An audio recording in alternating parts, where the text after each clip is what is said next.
Today is a kind of a weird day for the podcast because it's the first time I'm recording by myself.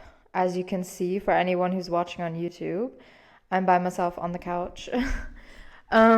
So basically, we wanted to record 2 episodes this week, and then something came up, so Rebecca B had to go to Linz, so she's not in Vienna. Um, and yeah, so I'm here by myself recording an episode, which is weird and it's new territory because, I mean, maybe if you're someone who's watched every episode on Spotify or wherever, you'll know that there are a few episodes where it's just me. But those are actually just snippets from our YouTube. So it was like a very different format. I was not sitting on the couch recording like I am now. I was sitting, well, actually, I think I was sitting on the couch, never mind. But it was more of a like talking to the camera type video and not like casual recording a podcast um, situation. So this is a bit weird for me. Anyways, those episodes were also very short. I think they're like 15 minutes or 20 minutes. And those were also kind of filler episodes that I just decided to put on Spotify so we would have something go out on weeks where we didn't have time to record. But I'm really trying to be super consistent with a podcast now. For a long time, it was kind of just like a hobby. I mean, it still is a hobby because we're not being paid.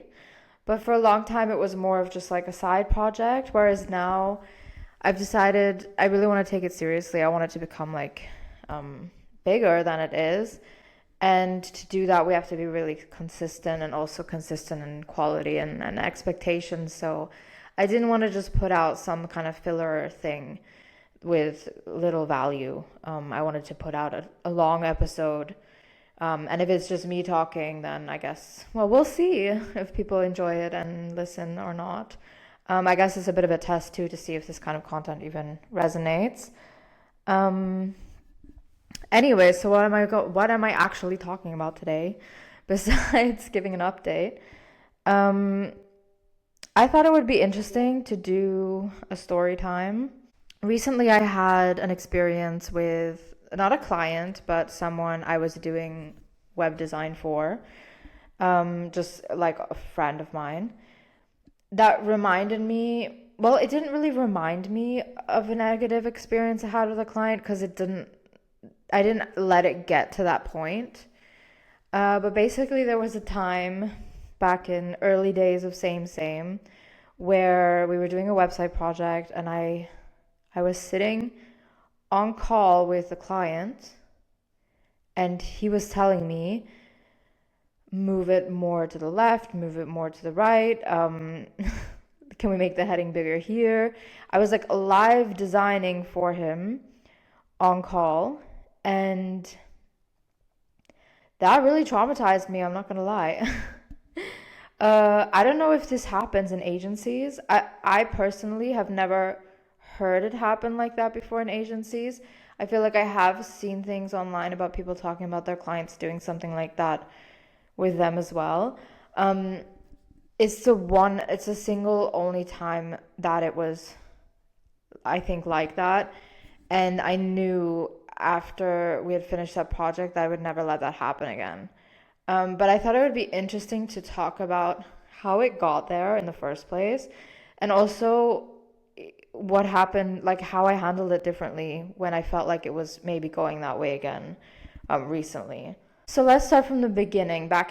Let's go back in time to 2021, I think it was.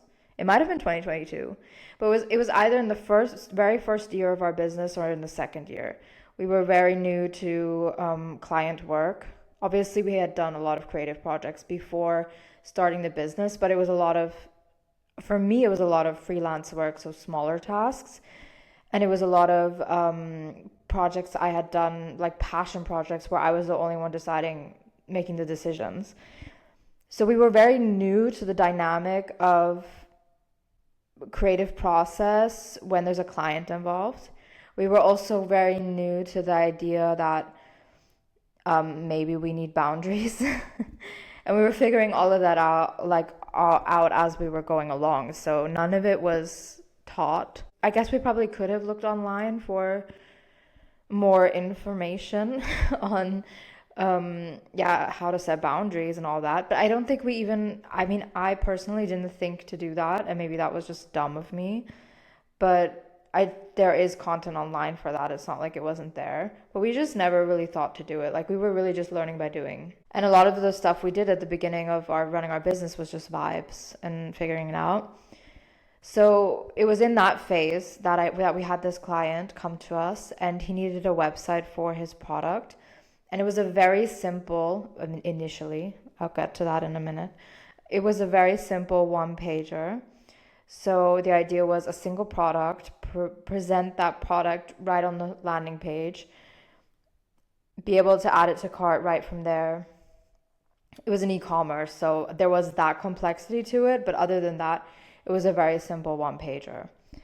We offered to do custom design and custom development for, at the time, that was our highest paid project, I think. I'm trying to think back. Yeah, it was about 12,000 euros, if I remember correctly, which for us was a lot of money back then. Even now, that's a pretty good price. We would still do something for that amount. We wouldn't do custom design and development for that amount anymore. But back then, especially for the scope that was initially agreed upon, actually, even now, I feel like for a custom solution for a small client, that's still an okay price for a single page. Well, and you might have guessed this by now based off the way that I'm like telling the story, but it didn't end up being one page. Then suddenly, at some point, he wanted a PDP, then he wanted an FAQ, then he wanted, I think, another page about the ingredients. And it just ended up being a much bigger scope than initially agreed upon. And I mean, that was a result of bad planning on our end and bad communication. And this is something that went on for probably the first 2 years of our business at least, where we would just let the client dictate too much of what the scope was by not defining it clearly in the beginning. So we never had really clear requirements where we went through that with the client and we were like, this is what you're getting for this amount. And then if anything came up after that, it would be like, we could refer back to that and be like, okay, you want an FAQ, but that wasn't in the original scope. Like our quotes and our proposals, I'm putting that in quotation marks, our proposals were not really proposals. They were really just quotes. And it was just like a really simple breakdown of what was included. Would that simple breakdown be enough to have argued back then that the FAQ page isn't included? Actually, yeah, probably, because I'm pretty sure we did write down homepage, legal page, cart, and that stuff, like e-commerce functionality. But I think back then we were so scared to lose the client if we ever push back on anything that we just were like, okay, let's do the FAQ, like, okay, let's do the PDP.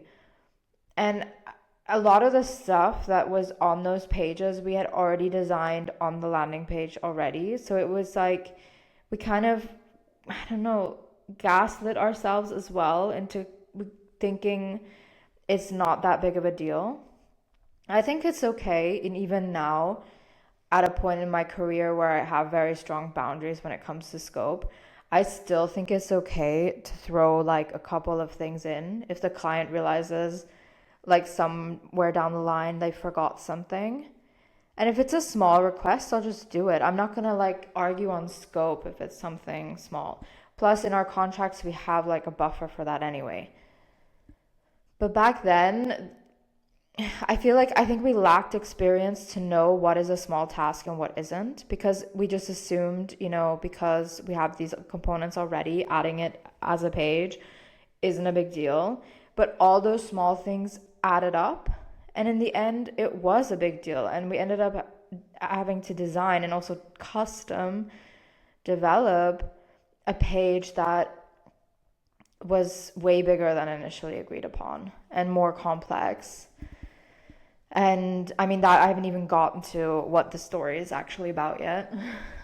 But I think it's important to understand the relationship we had to the client. And the relationship wasn't, we are partners in this, we are the experts, you have hired us to do this job, and we are clear on scope and we're clear on roles.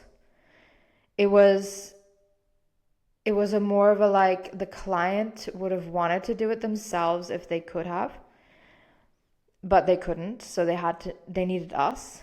And then it turned into, because we weren't clear on boundaries in any point of the process, when it came to the creative process and actually designing it, it turned into they started playing the art director role, and because I was doing the design back then, alone, I think at the time, or I think Rebecca was also involved, but not as intensely as I was, at least not with the client. And it ended up being that the client was the art director, and I was like his intern, or I don't know, junior designer. And I don't think I was skill wise. I definitely wasn't a junior designer back then. I was like probably a mid-level designer at that point. But I don't think it's appropriate when you hire someone who's self-employed and you hire a business. It wasn't even like, I feel like that can happen, or I feel like it's blurry for a lot of people when it's like a freelancer, because a lot of times freelancers are kind of like just another designer for an agency, for example, and then they do have an art director involved. But that's a different kind of business relationship. I think when you hire somebody, even if it's a freelancer, and they're like the people doing your design, and you're the client who actually has no experience in that area, then the relationship shouldn't be that you're art directing them. The relationship should be, the designer is creating something, then they get feedback from the client, and then it's like, of course there's a working together, but there's not like this hierarchy where the client is above you and telling you what to do and telling you what's right and what looks better, because those opinions should come from the designer, who's the expert when it comes to those things that they're having opinions on. So if we're having opinions on the design, and I suggest a heading size that I've used everywhere because that's the design system, and then the client comes and says, but I think it would look better a little bit bigger, a little bit smaller on this single instance, like then that doesn't make sense anymore. And that's where that relationship then kind of breaks down, because then they're art directing you, but they don't actually have the expertise to do it. And it creates a lot of resentment as well. Like I started getting really pissed whenever we had to do any kind of feedback, because I was like, it felt so beneath me, and maybe that's like also my ego, I don't know. But it felt really beneath me to be sitting there on call with somebody who's not an expert telling me like to pixel push. So what did that actually look like? Basically, I was in my Figma file. He was in the Figma file. I think we never gave him edit access, at least. Oh my God. I feel like had we done that, that would have been like the last straw. And I think because we didn't give him edit access, he wanted to play art director and wanted me to pixel push. So what happened was, we would be on a call. I would be in the file, he'd be in the file, like following me. We'd go through every component, every styling, whatever. And he'd be like, and we'd talk about it. Like, is this like heading, no, is this hero like this, like really what we want to be doing? And this is after, and this is the crazy part. This is after we had already presented multiple design directions, and he had chosen one, and he had been like, this is what I want to go with, and this is what we're gonna do. It was after all of that, so he already, like the hero, like the base of the design he already liked, but then it was like he was second guessing every single thing. And I never pushed back on that. And I should have been that in that moment, been the expert and been like, look, it's normal to have doubts, it's normal to be comparing it to other websites you're seeing, because clients do that all the time. But we discussed this, we talked about this, we decided that this is the best thing for your situation, your brand. It doesn't make sense to compare to another brand or another company at this point. Like, that's what you do before. You do competitor analysis, you do a mood board, you create a strategy for the visuals, and then you create a design direction. And then you have a design direction that feels like your product, and you have a design direction that is going to resonate with your audience. So at that point, then going back to your competitors, and he would pull like websites, so this website from there, another website from here, and be like, we should do something like this, we should do something like this, we should do something like this. And that's like, it's like the wrong point in the process to be doing that. So what happened was this website, which had like so much character and had such a clear direction, became a Frankenstein out of like all these different things that he had been seeing everywhere. And we had been building this together in the Figma file, because he'd be like pixel pushing me. So like, let's move this there, let's move that there. Heading smaller, let's make this gray, let's make this black, and all this stuff. And yeah, and at the end of the day, I think the main takeaway from all of this that I had was, well, one, I would never let that happen again. And two was that it was sad to see the design go so downhill because of this process that I didn't stop. And I don't blame the client at all in this, by the way. Like, I'm also not even shit talking him. I think it was 100% my fault. I think I should have stopped it before it started happening. We should have had better boundaries to begin with, and on scope and things like that.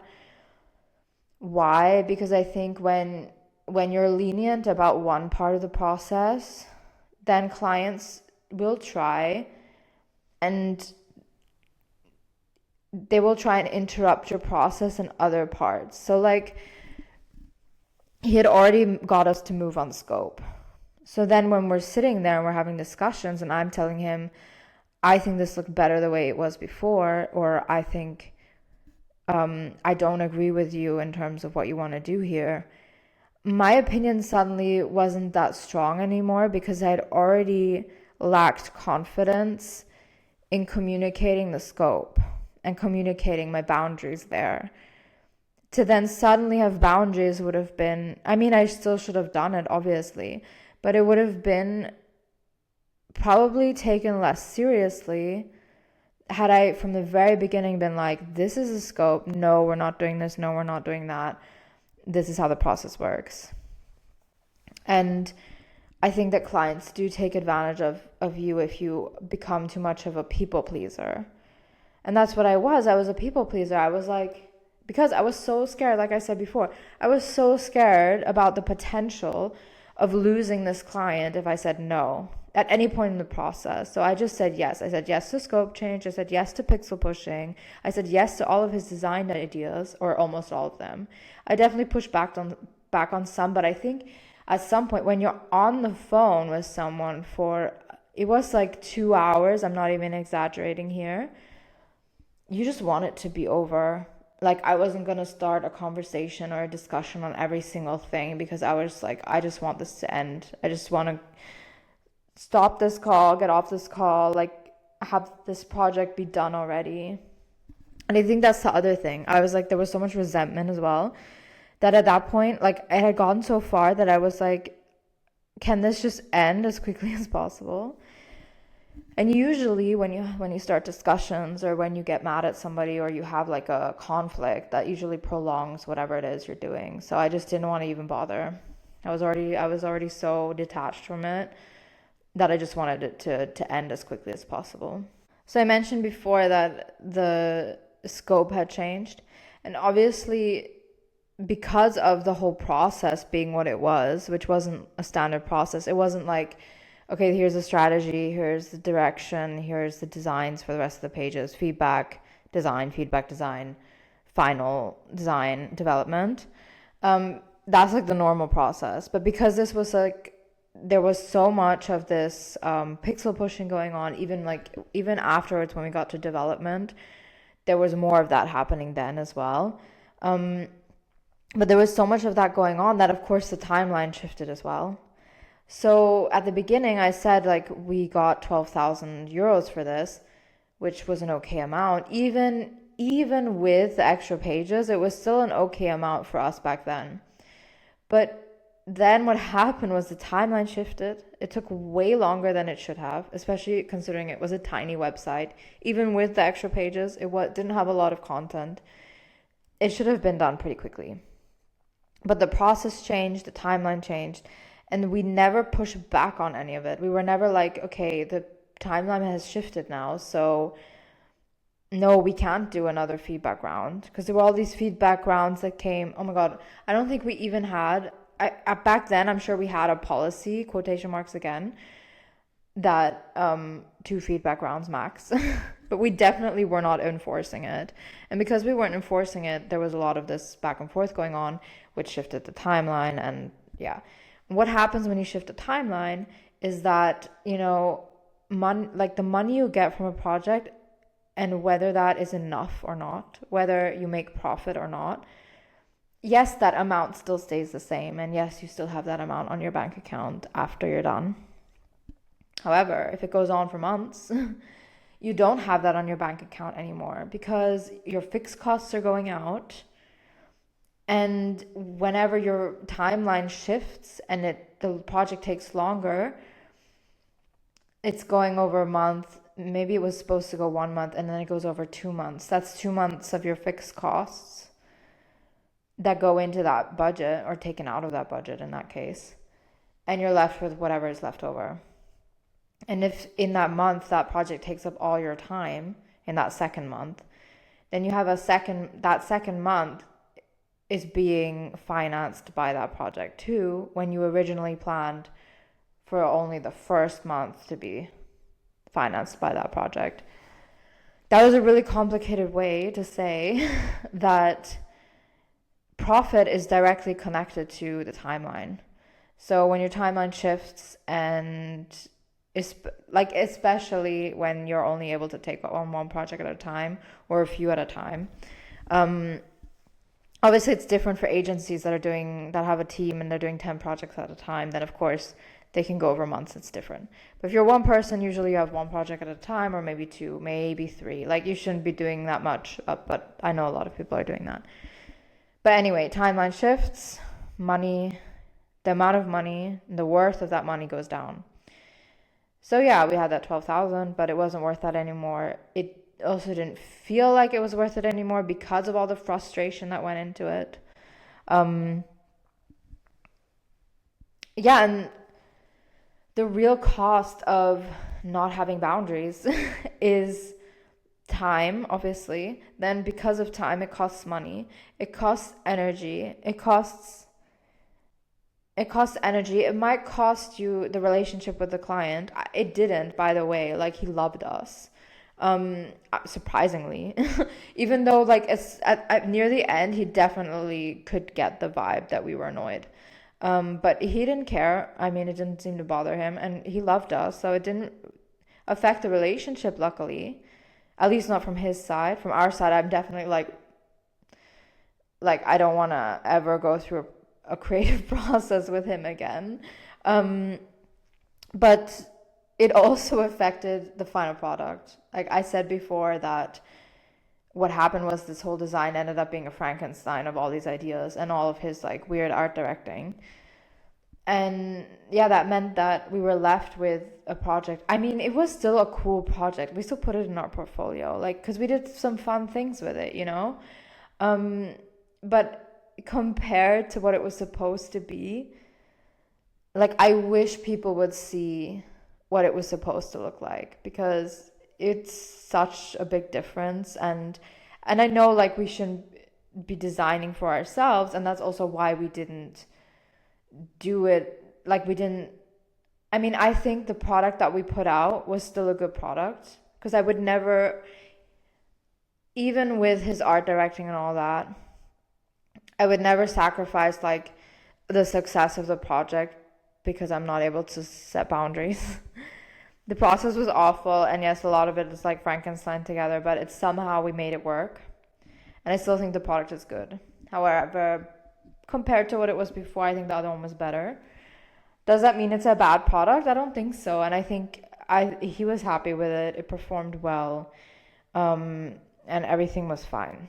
So like I guess it was in the end not so bad. Like it could have been worse. But I think that there are instances where if you let the client dictate too much of the process, especially the creative process, then you are going to end up with something that looks like a client designed it or art directed it, and then probably the quality of the work will suffer from that.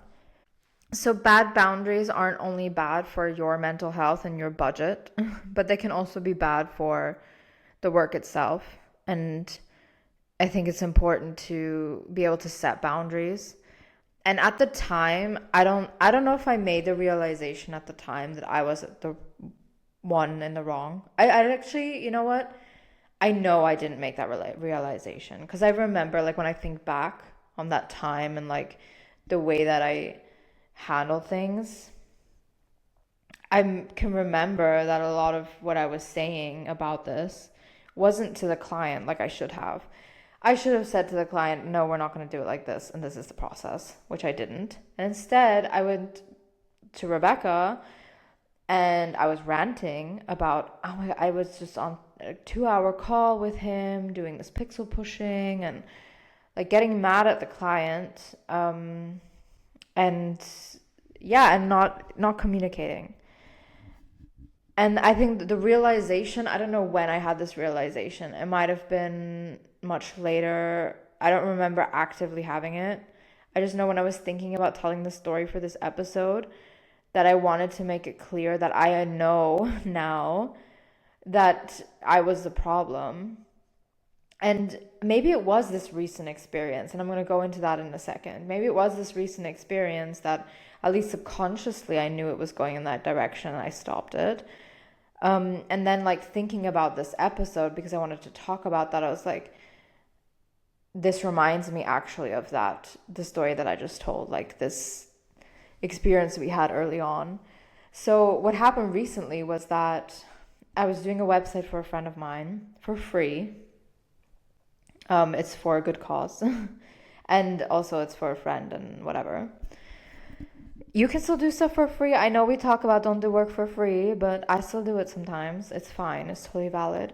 Um, but and this is where my wisdom came in from these experiences that I had had in the past.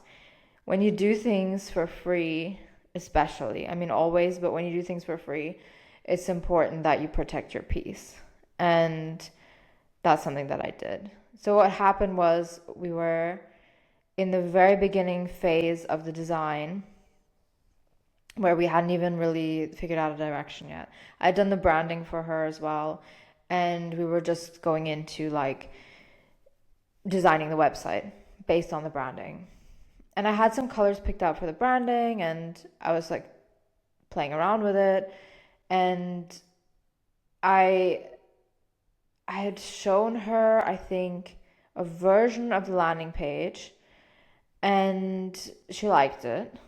And then I was like, okay, I'll do the rest of the pages. So I was doing the other pages, but I didn't actually get into doing very much. I only did a few things, like components, not even like finished pages.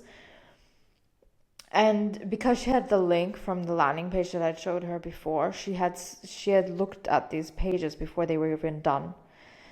Um, and which was a mistake on my part, by the way. Like if you ever share a link, make sure to like make that link inaccessible afterwards, because you don't want to be people to be looking at your process. Like that also was something that was not okay for me, and I also told her I don't want that.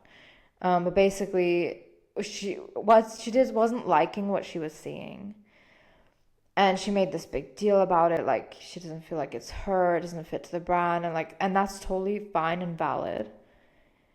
But I stopped her and I said, and what she wanted to do is she wanted us to sit down together so that we can do the design together, basically. Like, I would be the one designing, but she would be like, let's change the heading here, let's do this here, let's move this on the left. Like, she wanted to play the art director, and I would be the designer, like the hands doing it. And I stopped her there and I said, we're not doing that. I said I may have done that in the past when I was at school still, or in this one project that I just told you guys about.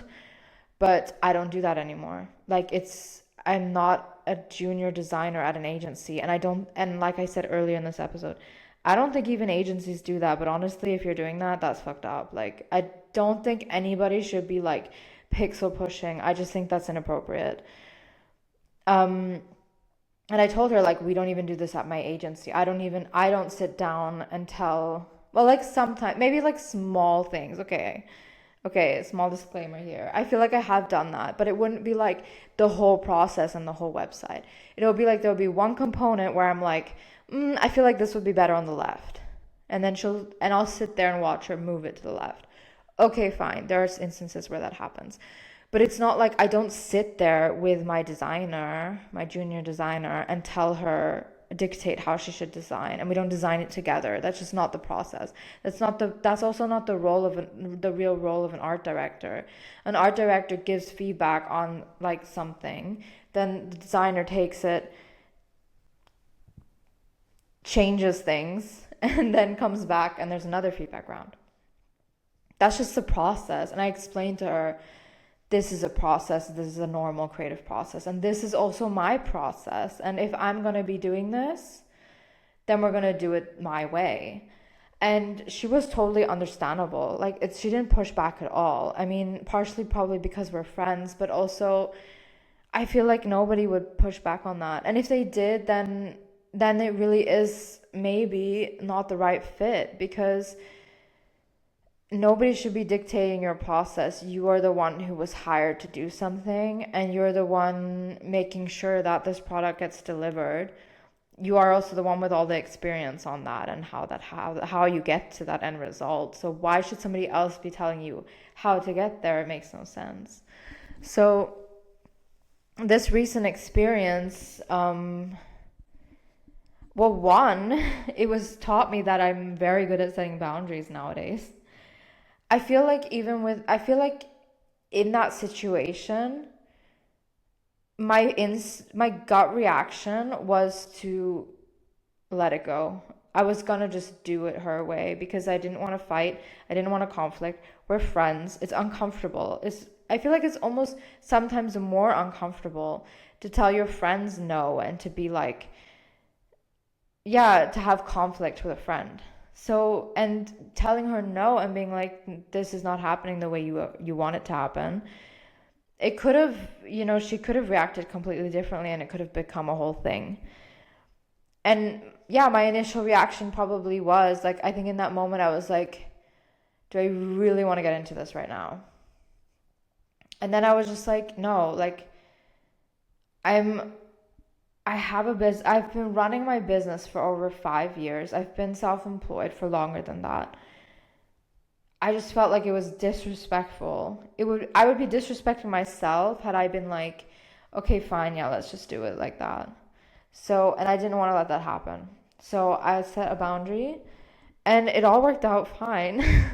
And I feel like back then it gave me perspective when I was thinking about what I wanted to talk about in this episode. I was thinking about what would have happened in that other project had I been so confident back then to be like, no, no, I'm not going to sit here and pixel push and do what you want. I'm going to do a new version, give it to you, you give me feedback.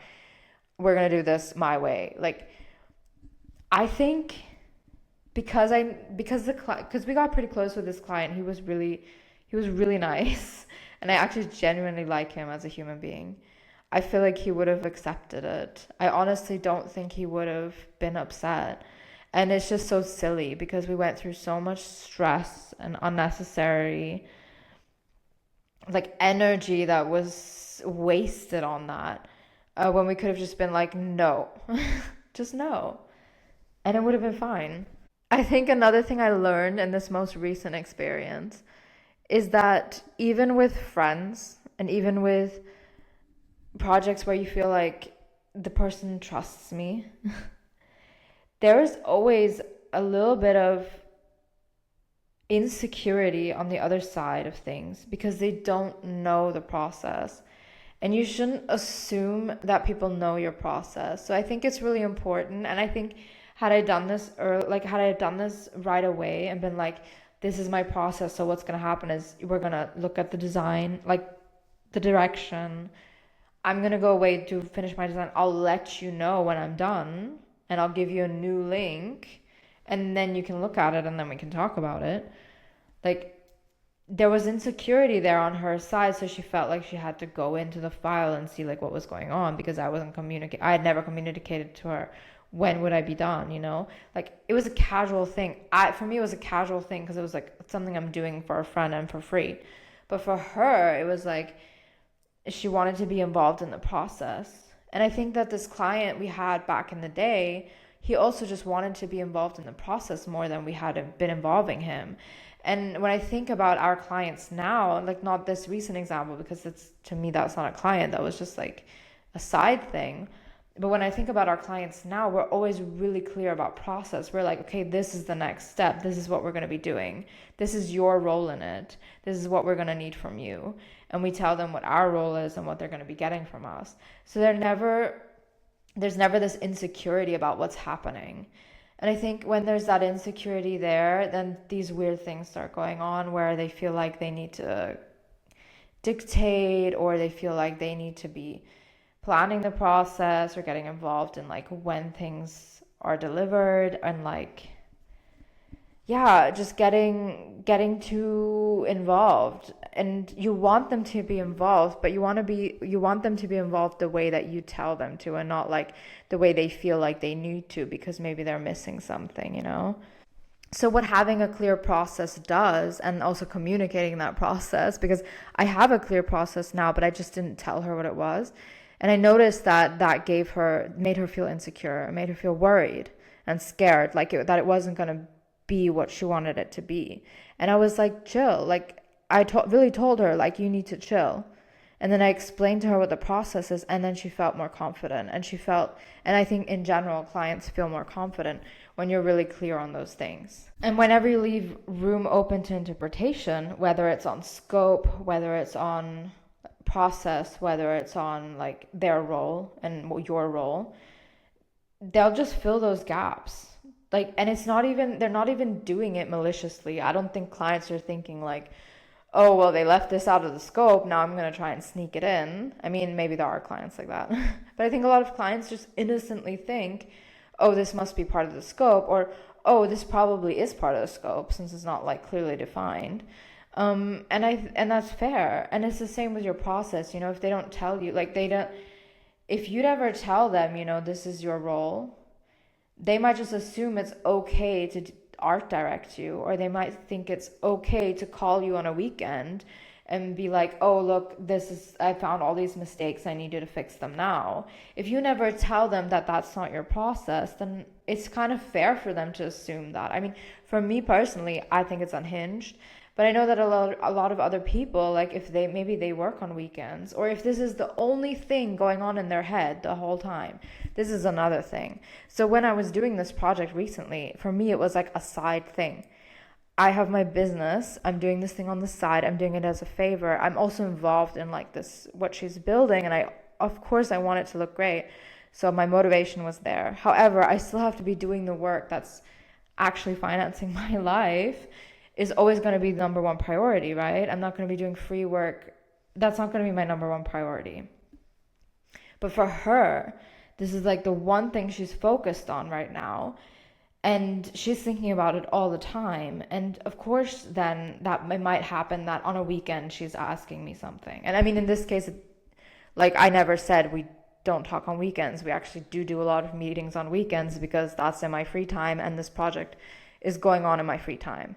But if it's a client, I'm very clear to clients that we don't work on weekends. I'm not going to take feedback on weekends. Back in the day, different story. I don't think we ever communicated that. I mean, again, I don't feel like that needs to be communicated. But if someone is currently opening a business, like let's say they're a founder, they've come to you for branding, website, whatever, they're in the process of opening their business. So they're probably like so deep in it. They're probably putting 100% of their time into it or close to that amount. So they are probably working weekends and then they just forget that other people aren't doing that. And that's fair. So I think it's just, again, they're going to fill those gaps if you don't make it clear that those gaps aren't there. And I think that's the most important thing when it comes to boundaries and all of this, like, yeah, places where there's room for interpretation. Just don't leave that. I think the other thing to remember, especially in the time that we're living in right now, and I feel like we're mentioning AI in almost every episode nowadays, but it's just such a big topic in our industry. But I think nowadays with AI, process is even more important, and process is even more valuable as well because with an AI you don't have a process. So making the process really transparent and clear to your client, giving them confidence in your ability and your work and the relationship that they're building with you and the product they're building with you is really important. It's important to communicate that, not only to have a process, but also communicate it to your client so that they feel like it's work, because that's what they're paying for. And it's always been what they've paid for. Like nobody's paying for just a logo. I mean, yes, on Fiverr, but when they come to you and you're a business owner, you're doing creative work, they're coming to you for that process. They want to be handheld to a certain extent. But at the same time, they also want you to take that load off of their shoulders for you to do the work and for them to feel like they can trust you and they're in good hands. And that's something we didn't do enough of at the beginning. And just recently, I messed up again by not making my friend feel safe and included enough that she felt like it's being dealt with and she feels like, and it represents what she wants it to be. And that was just me not including her enough in the process and not being transparent enough. So yeah, the two things to like take away from this episode is one, being able to set boundaries, but then also not letting it get to a point where you have to, because in both cases, like in the example from a few years ago, I didn't set any boundaries, and that's why it ended up getting to the point where I then would have had to set some. And I wasn't clear on the process, and that's probably why, well, we weren't clear on a lot of things in that example, but we weren't clear on process. So that's why the client just felt like he could play art director. Why not? We never said he couldn't. And then in this recent example, again, like two things happened. I wasn't transparent on process. And then it got to a point where I had to set that boundary because she felt insecure about what was happening and what felt like she needed to be included more than I wanted her to be. Yeah. So, practical question to leave you guys with.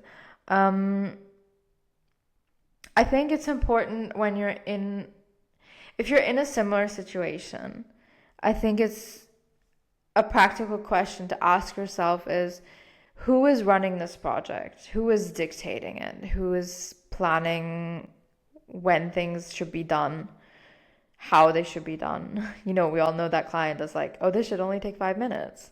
Okay, I want to leave you guys with a practical question for if you're ever in a situation like this. So if you're ever in a situation where a client, I don't know, where things are uncomfortable, maybe it's a boundaries issue, maybe it's a process, maybe it's like a transparency issue, and then you feel like the process is getting out of hand, something you can ask yourself is, who's actually running this project? Who is dictating the process? Is it you or is it your client? And if the answer to that is it's the client, then you need to think about, okay, where did it go wrong? Was I not clear enough on process? Was I not clear enough on roles? And how can I communicate that now? And even if you're like at the late stage of a process or at the beginning where you feel like the client might leave because they haven't gone very far with you, always set the boundary. I think that most people, I think really that most people would react normally to that. And by normally, I mean they're not going to be like, oh, I'm so done with you now, I'm going to take my business somewhere else. I really can't imagine that happening. Um, but if you ever had that happen to you, please let us know. You can comment on Spotify, by the way. I don't know if a lot of people know this, but we don't get a lot of comments on Spotify, and I would want to hear more from the community. So yeah, let me know if you maybe had something like this happen before, how you handled it. Um, if you feel like it was a boundaries issue or if it was a transparency issue. Was it you? Was it the client? I feel like in most cases it's usually you, even if we like to blame clients. Yeah, let me know in the comments. I'd be super interested to hear other people's opinions on this. Thank you for listening to this episode. If you enjoy storytime formats, check out episode 74, where we talk about the time that we were fired by a client, and we also talk about times where we fired clients or felt like we should have. If you like our podcast, please give us a 5-star rating to help us grow.